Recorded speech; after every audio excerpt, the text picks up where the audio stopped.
Well, welcome to day 25 of our Energy Bus journey.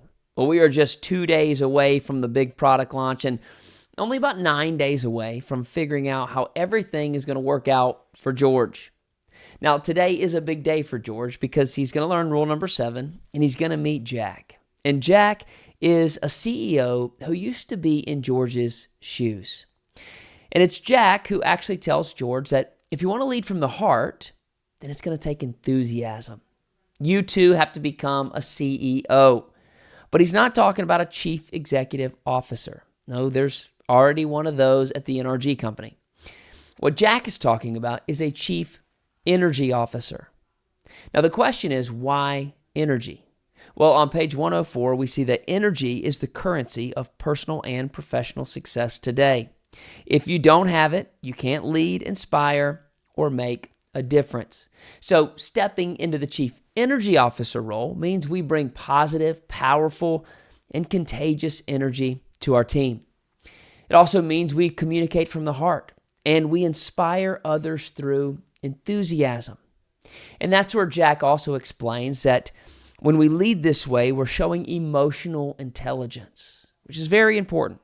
In fact, research shows that it's responsible for 80% of adult success. We have to learn to be emotionally intelligent leaders.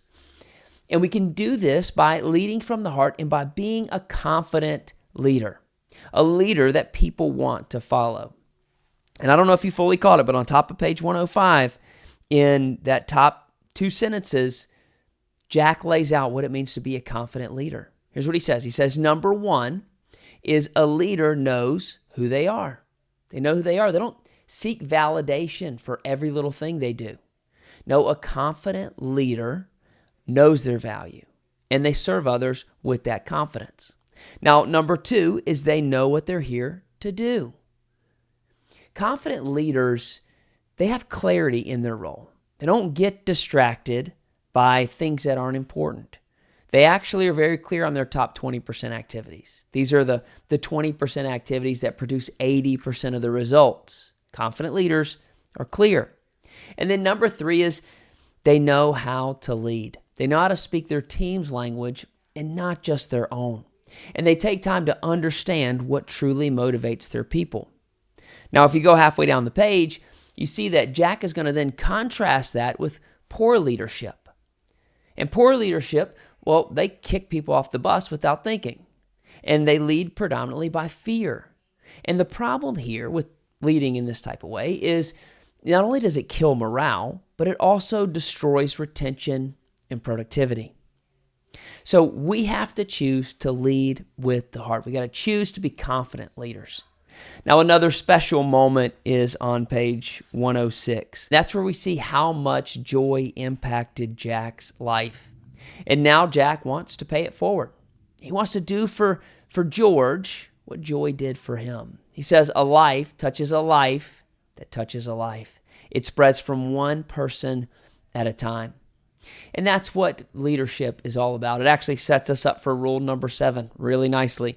Enthusiasm attracts more passengers and energizes them during the ride.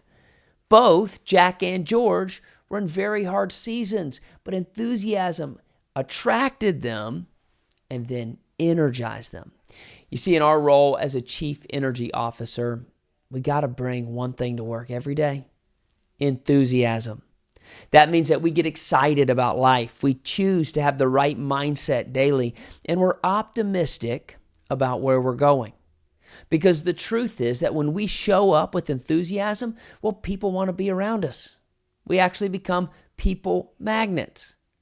And that concept hits George pretty hard because he realizes something. He realizes that somewhere along the way, he lost his spark. He used to be excited. He used to bring enthusiasm to work, enthusiasm to his marriage, but somehow, somewhere, it's leaked out. And he knows one thing: he's got to get it back. So here's my reflection question for you. When's the last time that you felt truly excited? Maybe it was something new, like a new job or a new relationship, or maybe it was a new car.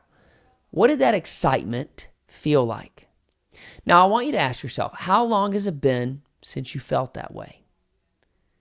And then What would it be like if you had that spark again? Because here's the truth. We all need that spark of excitement. We need that feeling. And not only do we need it, we need to be able to keep it alive. Well, now, as we close the chapter, we see George is fired up. He's ready to make some changes. But before he can do that, there's another lesson that Joy wants to share with him on today's ride. And we're going to dive into that tomorrow. I'll see you then.